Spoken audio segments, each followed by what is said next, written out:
Capital of the state of Minas Gerais, located in the south-central part of Brazil, Belo Horizonte is 287 miles from Rio de Janeiro, Brazil's largest city and world-renowned for its fabled beauty.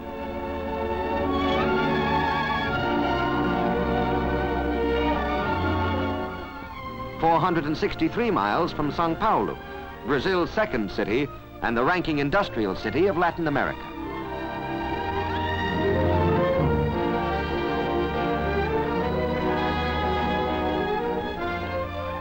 Prior to the year 1897, the unique and interesting colonial city of Ouro Preto, now preserved as a national monument, served as capital for Minas Gerais.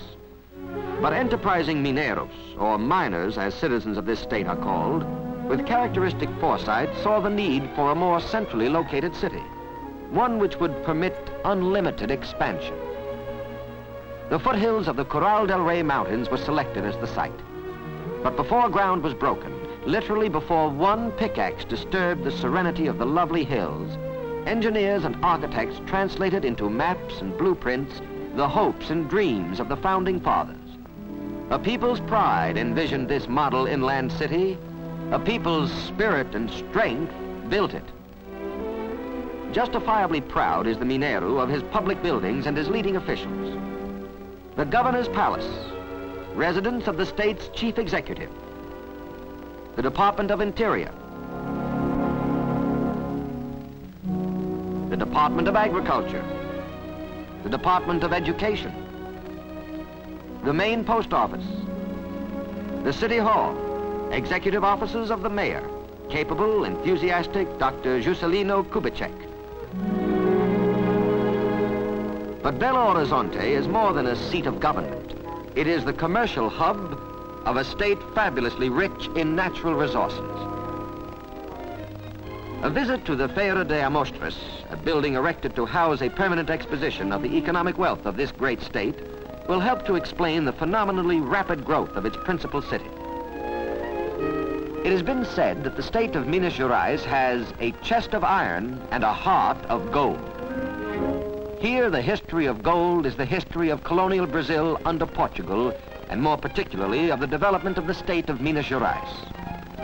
For 350 years, in this oldest, richest gold mining community of Morro Velho, within sight of Belo Horizonte, Brazil produced more gold than the rest of the Americas combined.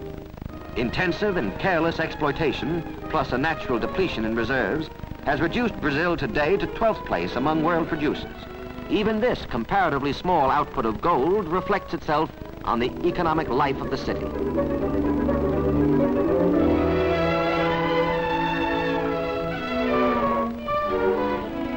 The gold era is gone, but a new era is being ushered in.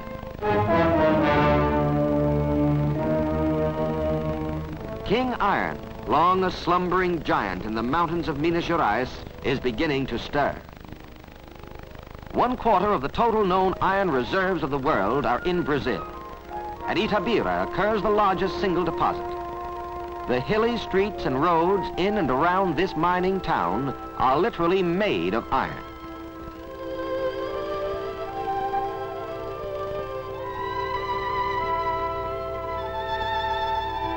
This peak is estimated to contain over 100 million tons of hematite.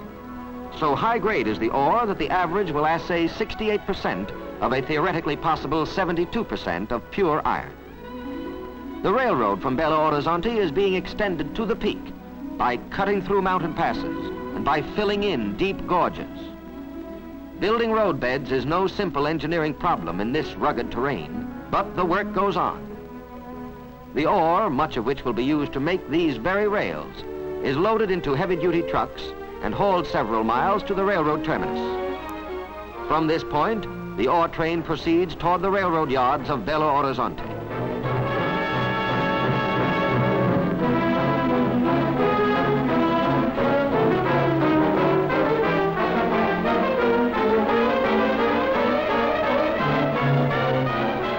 At this important junction, some of the cars may be sent to the foundries in São Paulo. Most of them will go on to a large steel, wire, and rail mill at Monlevade, employing over 2,000 people. This mill, the only rail rolling mill in South America, is but the vanguard of even larger mills and foundries now in construction.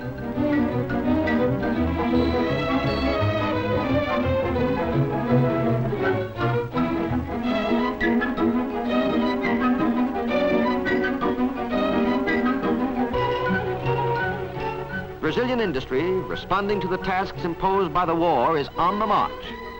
Well do the Mineiros know that in this great drama, on which the curtain is now only rising, their state and their capital city are destined to play important roles. On display in the exhibition building, a visitor will see two other minerals, quartz crystal and mica, both native to this state. The exigency of war has skyrocketed these minerals to an even higher place of prominence than they originally enjoyed in the peacetime markets of the world. Quartz crystal, of which this mounted specimen is an outstanding example, today is an indispensable strategic material. It's the special electrical property of this mineral which has made it possible for the armed forces of the United Nations to have such highly sensitive and accurate communicating and detecting devices. Indeed, without Brazilian quartz, many of these devices would not exist. While a great share of the mining operations is done by mechanized equipment, manual labor is imperative in order to prevent injury to the crystal. Enjoying equal fame with quartz as an essential sinew of war is mica. The property of heat and electrical resistance makes this mineral invaluable in the manufacture of airplane spark plugs, radio tubes, magnetos, and many a secret military device. Again, from the rich subsoil of Minas Gerais comes this vital material.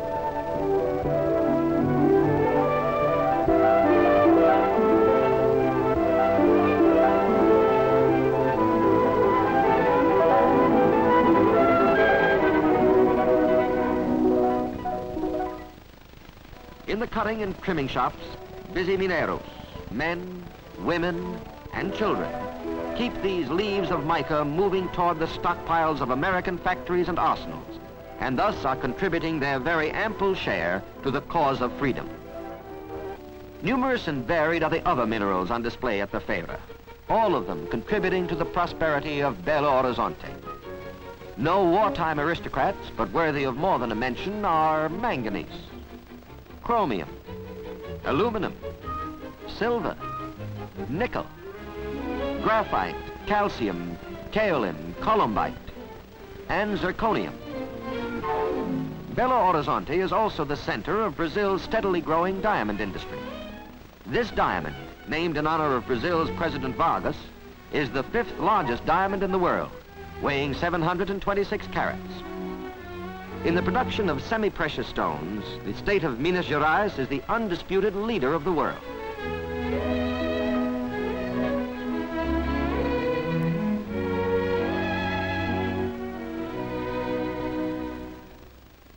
But if the subsoil of this state is rich in diversified minerals, nature has invested its soil with amazing fertility.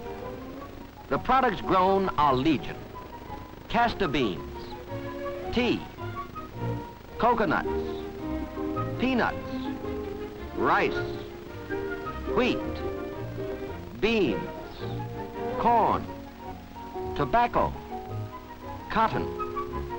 Also on display are some of the manufactured articles of this state: cosmetics, dolls, bathroom fixtures, ironware, thread and yarn, textiles, pipe tobacco, soap, fertilizer, lubricating oils, building materials such as cement, and various types of marble and granite. Yes, all this nature has generously and bountifully entrusted to the care of the people of this great state. And over all these riches, they are proving themselves trustworthy guardians.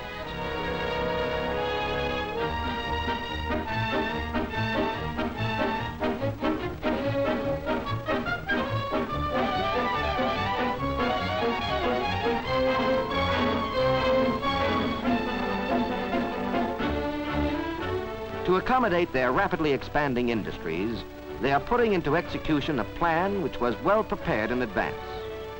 In this area, restricted to industry, all factories will have direct access to 2 railroads. Even as the building of the roadbeds, bridges, and viaducts proceeds, large plants are springing up.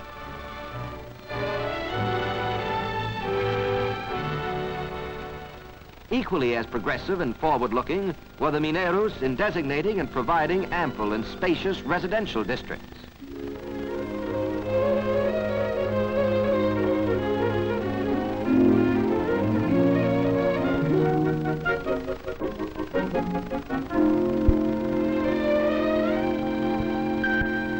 Though Belo Horizonte is principally a city of private homes, the influx of large numbers of people has given impetus to the building of apartment houses and hotels.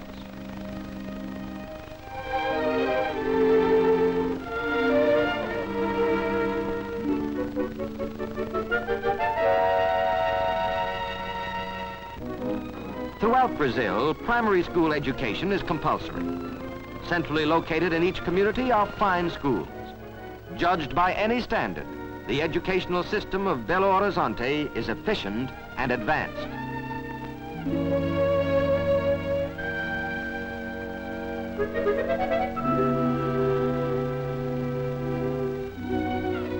At the conservatory, instruction in music is available to young and old alike. Unique in vocational education is the Instituto João Pinheiro, attended by young boys from all parts of the state, where emphasis is put on the teaching of agriculture. The Veterinary and Biological Institute gives advanced courses in animal husbandry.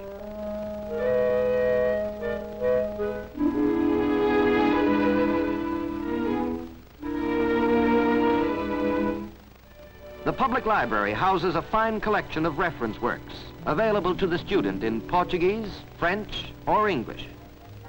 Great progress has been made in improving the lot of the underprivileged boy. Fashioned on the same pattern as Father Flanagan's Boys Town, this school, supported by the 5 city newspapers, trains these boys in the printer's trade. In dealing with crime, the Mineros have brought penology to a high point of accomplishment. The penitentiary of Neves is one of the most modern prisons in the world. To return men to society as useful citizens is the ultimate aim of every prison. Here at the model prison of Neves, by the application of the honor system, by making available to the inmates practical vocational instruction in diversified trades, and by providing them with well-lighted and ventilated quarters, the Mineros are making good in their efforts to rehabilitate these men and to make them potentially useful to their respective communities. Typical of the many modern hospitals and sanatoriums devoted to the care of the sick is the São Vicente de Paulo Hospital.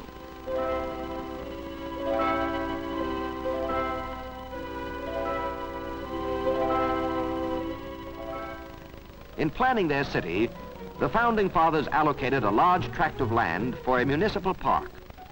Today, in this beautifully landscaped park, in the heart of the city, the Mineiro and his children avail themselves of the many facilities for diversion and play.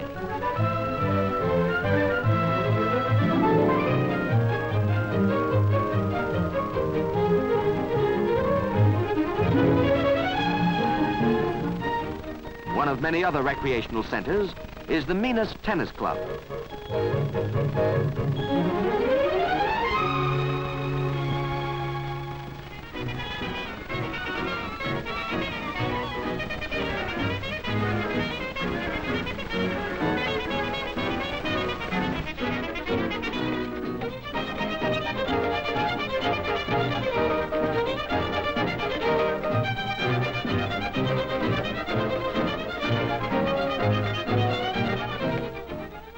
Around attractive Lake Pampulha, a few minutes' drive from the center of town, a new residential district is being built in the traditional way of the Mineiro, according to plan.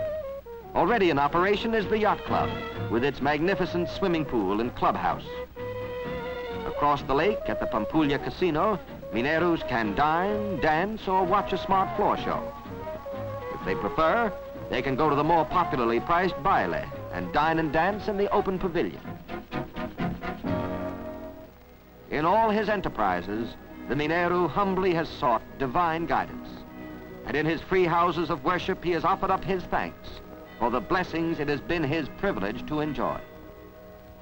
Proud indeed is the friendly Mineiro of his achievements, as from day to day his capital city continues to grow and prosper. To him each year on September 7th, as he commemorates his Independence Day, freedom and liberty have a special significance. For free men were his fathers who planned his beloved city. Highly resolved are his sons to remain free as they plan for their proper place in the assured future of orderly and progressive Brazil.